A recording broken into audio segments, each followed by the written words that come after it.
Morant with a running start. Elevate! Dunks! Oh my goodness! Tie game in overtime. Gasol will turn his heat. It's gone! Memphis on top. 7-10 remaining. Conley now with three. Count it!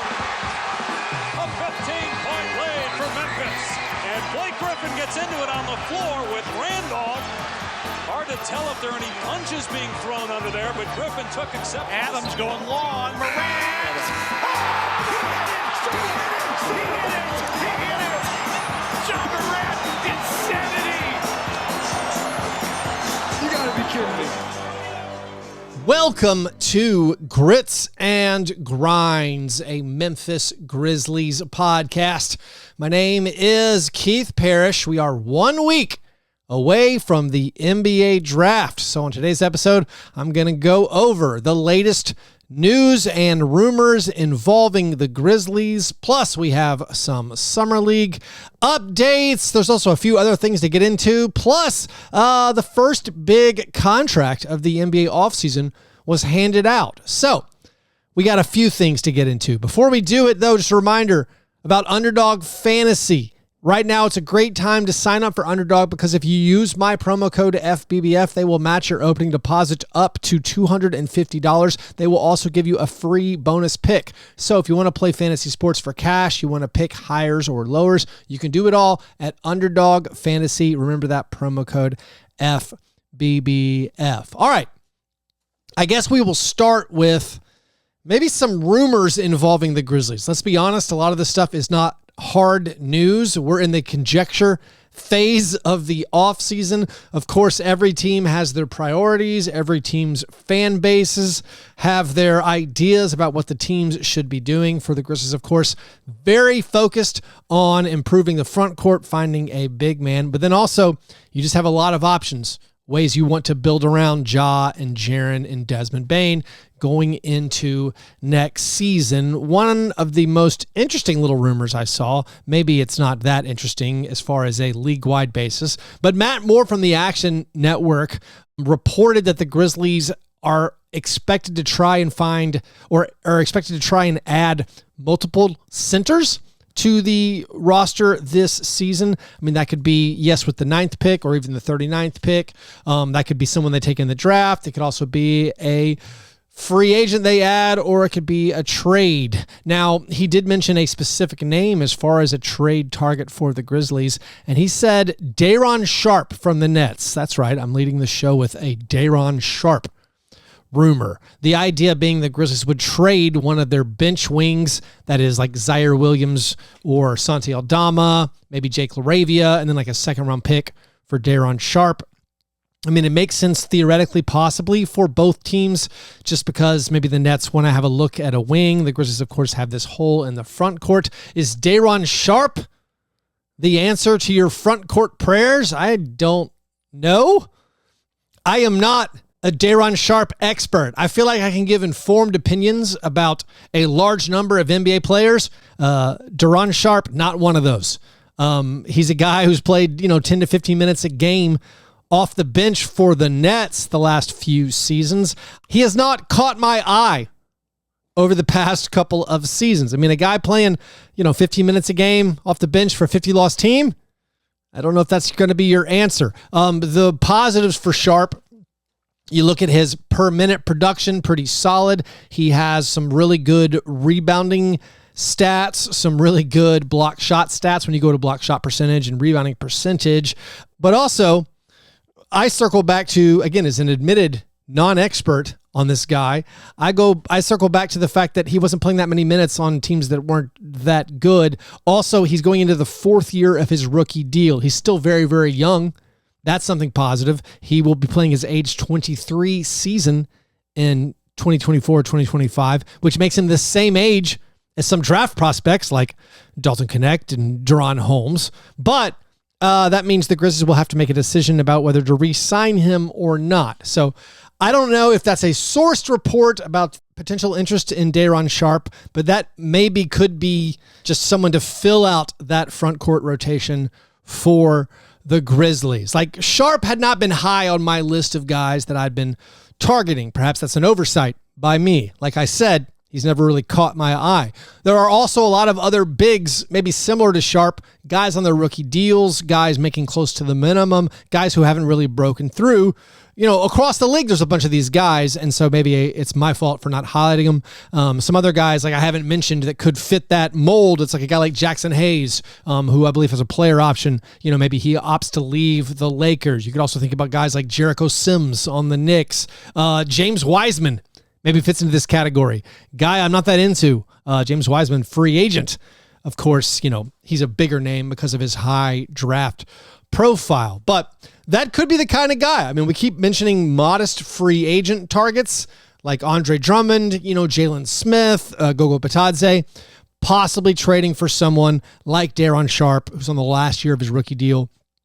Maybe that's a way you just bolster your overall front court. And again, the option for the Grizzlies this year, it's not necessarily like making the huge splash trade, doing something like I've mentioned on previous episodes, like Jakob Poeltl, if the Raptors maybe add a big man in the draft, looking at like the Jarrett Allen idea, stuff like that. Maybe you don't do that. Maybe you do something smaller around the edges. Now, speaking about some of those guys, some of them the smaller names, some of them names we've mentioned before, I feel like there is a little bit of reporting that perhaps applies to the Grizzlies. Like one, I'm seeing it reported a lot that the Orlando Magic are targeting a center this offseason. Now, the Magic have the 18th pick. They also have salary cap space. A lot of people are saying they're going to target someone like Malik Monk or Klay Thompson. They also could target Isaiah Hartenstein. There's been reports they might be targeting him, and they possibly could pry him away from the Knicks. Now, of course, if the Magic were to target a big, either through the draft or through free agency, I think that makes us think, then maybe Wendell Carter Jr. is available, a guy that a lot of people keep bringing up as an option for the Grizzlies in a trade. It also, again, maybe reflects poorly on our dreams as Grizzlies fans that the team that has Wendell Carter Jr. and also last year had Gogo Batadze, another guy we keep mentioning, that team is looking to fix their center position. They decided those guys aren't the best options, but that's something to monitor. If the Magic go the route of adding a big, then are their bigs available? And that kind of is the theme for the Grizzlies this offseason, that so much, I think, of their pursuit of a center could just be based on who goes where. We keep hearing that Clint Capella may be linked to the Grizzlies.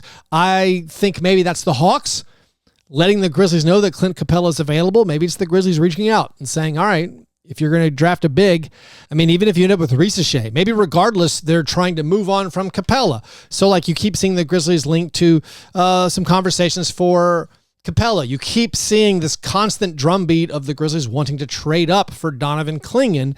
And if they can't do that, whichever team takes Clingan, well, then maybe you have an interest in getting one of their bigs. If that is like the Pistons at 5, if the Trailblazers at 7 take donovanclingan, do you want any of their bigs? Most people, I feel like in the comments of the last YouTube episode, you guys were adamant. No, thank you.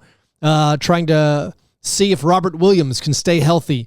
But that's going to be, I think, what the Grizzlies are going to do if they're unable to pull off that trade for Clingan. Maybe the trade is, just trade your 2025 first rounder.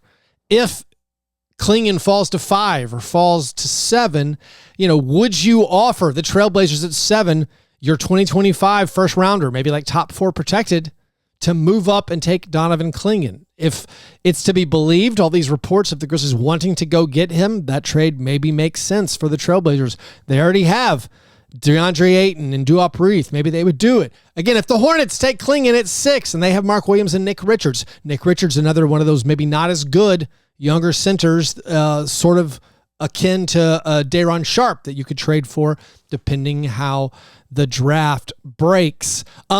More draft reports that possibly could affect the Grizzlies. You're seeing a lot of teams saying they're going to be willing to trade their first round pick, like the Philadelphia 76ers interested in trading the number 16 pick for immediate help. It seems like the Sixers offseason plan is to chase down Paul George. Maybe if not Paul George, they go after Klay Thompson. But they are very open to trading their 16th pick for short-term or immediate help. There's a lot of teams like this. Again, I think there's going to be a lot of first-round picks available. If the reports are true that the Grizzlies are one of the teams that likes a lot of players in this draft, you could see the Grizzlies maybe trying to move up and get some of those picks. Maybe not necessarily even a trade down. Maybe they trade a future pick to pick up like the 16th pick. When it comes to immediate help, though, that's where I think the question marks come up for what the Grizzlies would actually offer. I think the only movable player that the Grizzlies have that a contending team would consider immediate help would be someone like Marcus Smart. I can't imagine exactly what the trade would be with the Philadelphia 76ers. I mean, I could imagine they'd be interested in a Marcus Smart, but you'd want the 16th pick and then something else.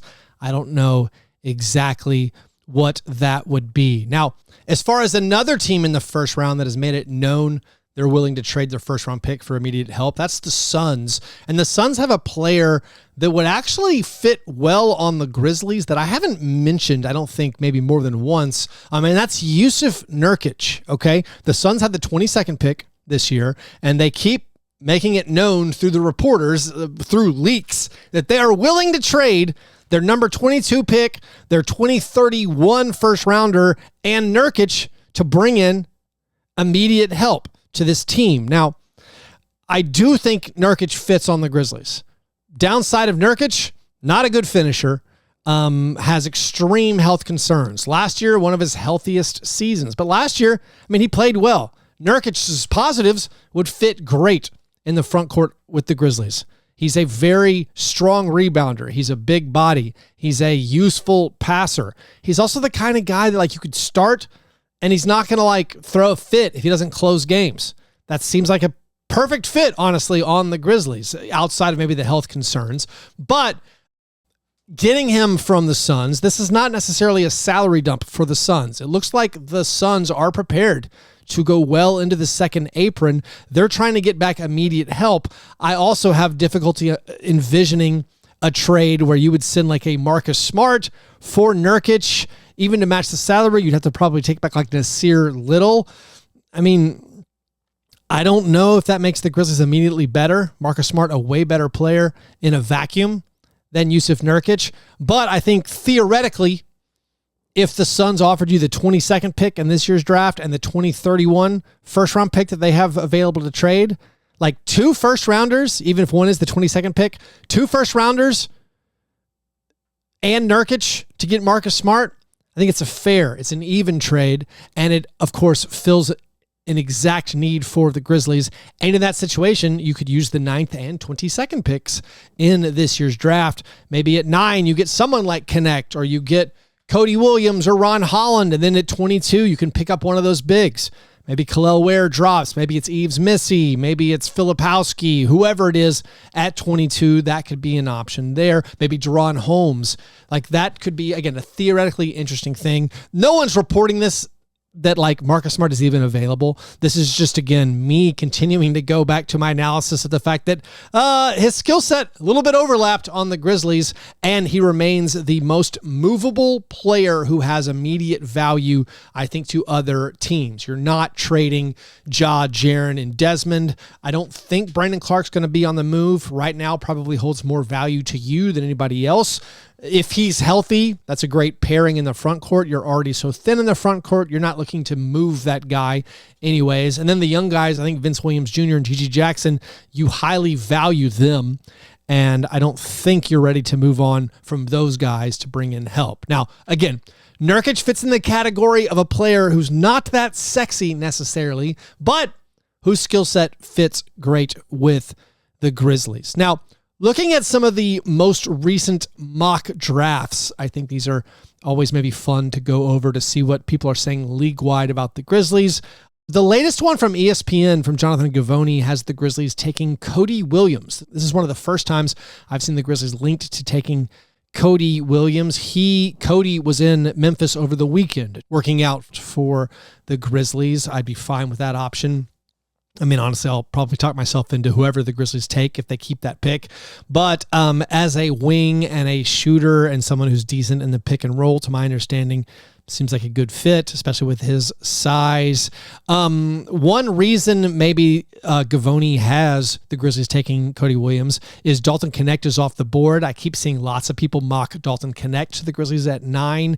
Gavoni is saying that right now the Spurs and Hornets and Trailblazers all have shown some interest in Knecht. So with those guys being on the board 6, 7, and 8 right before the Grizzlies at 9, perhaps Knecht wouldn't even be available for the Grizzlies to take at 9. The Ringer, Kevin O'Connor, has the Grizzlies taking Ron Holland with the 9th pick. Of course, his last mock draft had the Grizzlies taking Kel'el Ware. Yahoo has the Grizzlies taking Knecht. Again, I keep seeing Knecht all over the place for the Grizzlies. Of course, we don't know if those mock drafts really mean anything. My big takeaway from the draft big boards I'm seeing and these mock drafts is the continual fall now of Nikola Topic, also like Tijan Saloon. He's been all over the place, and I think I'm saying his name wrong again. Like, that guy's been all over the place. Seems like he could be a good option. And of course, Ron Holland keeps being available. I remain interested in his athletic upside and defensive fit on the Grizzlies. Now, the Indiana Pacers have signed Pascal Siakam to a 4-year extension. This is the first contract handed out in this year's NBA offseason. This deal was expected to happen basically when the Pacers traded for Siakam, but I think there's a ripple effect that might be of interest to the Grizzlies. Much like we're monitoring other teams to see what they do during the NBA draft, if that makes some of their bigs available. I think the Pacers paying Pascal Siakam, already having Miles Turner, and also reportedly being interested in retaining restricted free agent Obi Toppin, I think it makes some of their front court players possibly available. We keep mentioning Jalen Smith. Jalen Smith, again, reportedly going to opt out of his player option. He sees maybe no path to playing time on this Pacers team that has Siakam and Miles Turner and probably is going to re-sign Obi Toppin. And of course has Jarris Walker, also has Isaiah Jackson under contract. So if Jalen Smith is a free agent, that's a guy I've maintained an interest in for the Grizzlies to help fill out the depth chart in the front court. The other guys I think are also worth monitoring to see whether they are available. Much like a guy like Day'ron Sharpe, why not Isaiah Jackson or why not Jarris Walker? Jarris Walker, a lottery pick from last season. If that guy's available, that might be a very worthy player to seek out and see if you could add to your team, at least find out what the price is. It's probably still pretty high. A guy taken that high in last year's draft is certain to have a lot of fans, but if the Pacers don't see any way that he can directly get on the court anytime soon, maybe you could pry him free. I don't know if it would take your 9th pick to get it. I don't know if it would be worth it to trade your 9th pick to get Jarris Walker, a guy who did not play that much for the Pacers last year. But that, again, is the sort of thing that is kind of interesting, and definitely looking at the Pacers situation with their front court, it seems like a guy like Isaiah Jackson or Jarris Walker, if you could get them from the Pacers for maybe a discount, that would be a good option for the Grizzlies. Now, let's take a quick break, and then we'll go over some national talk about the Luke Kennard player option, and we'll look at the Grizzlies Summer League schedule that just came out.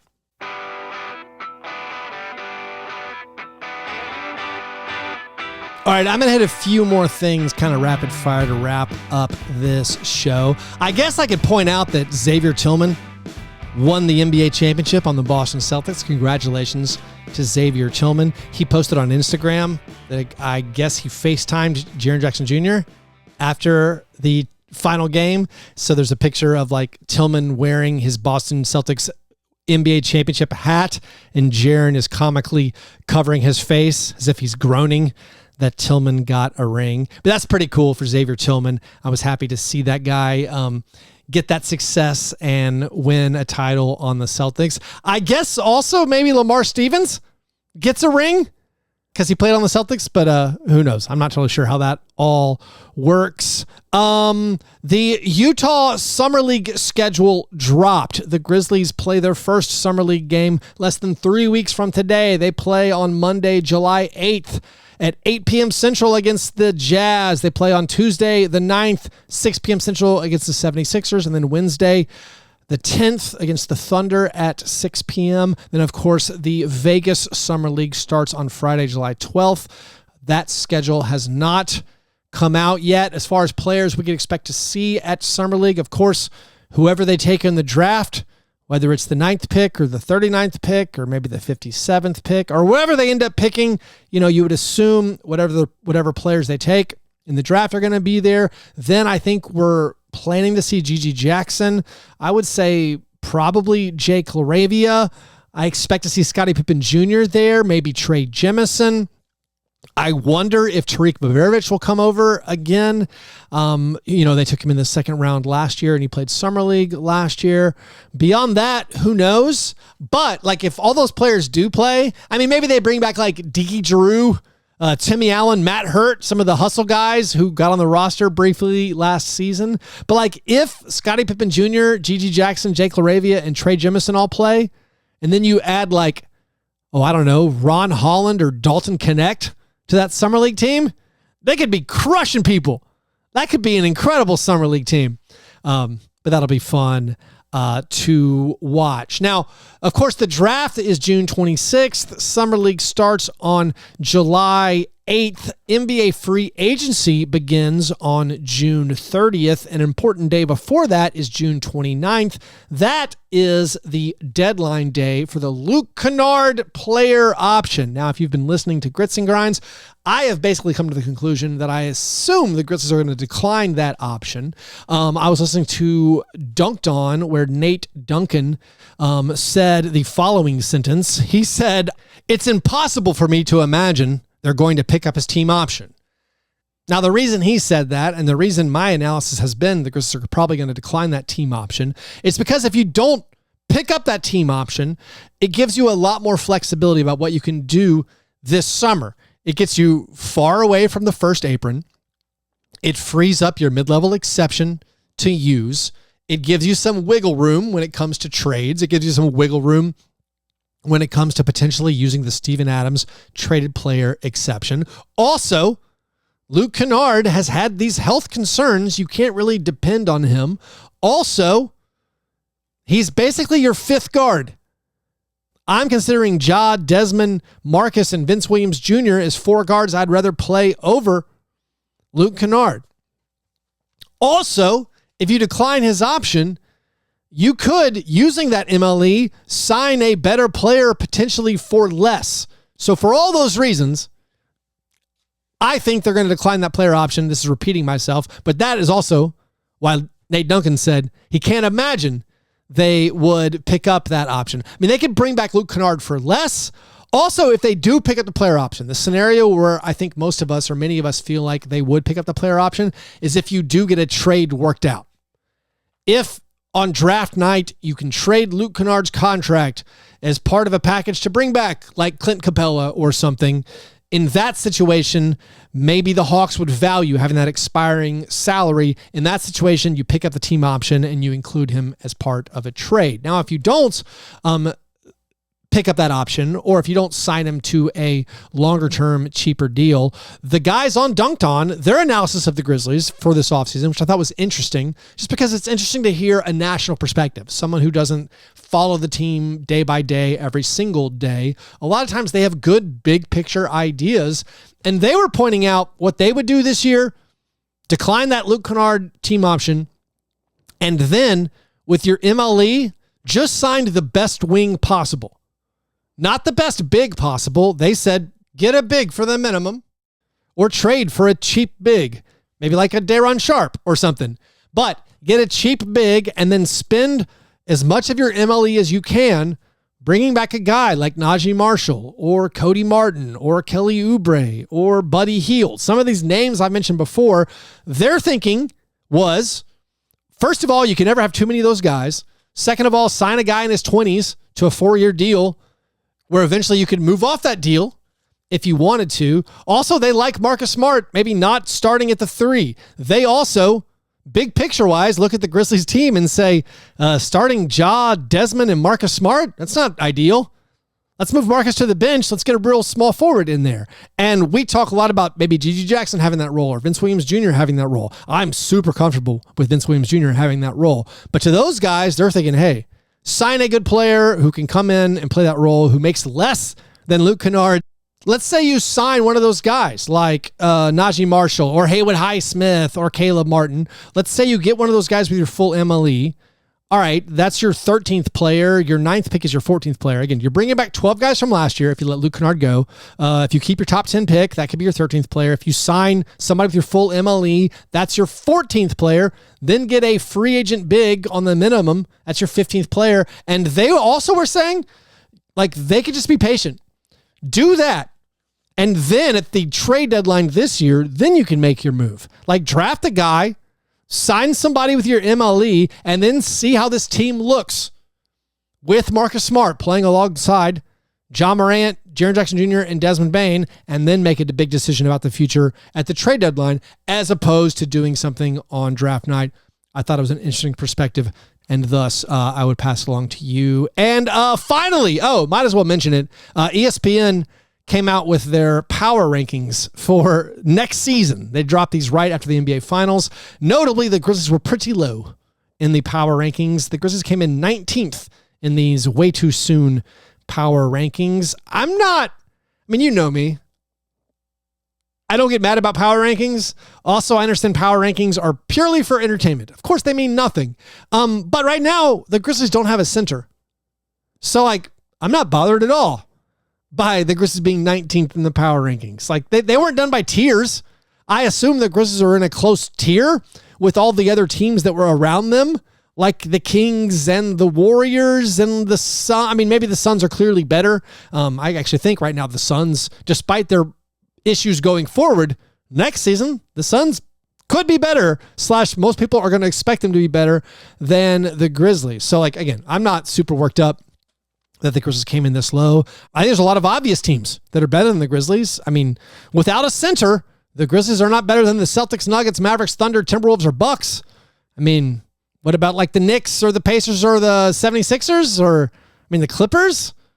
Personally, I think next year the Grizzlies could be better than the Clippers, and, maybe Paul George leaves them.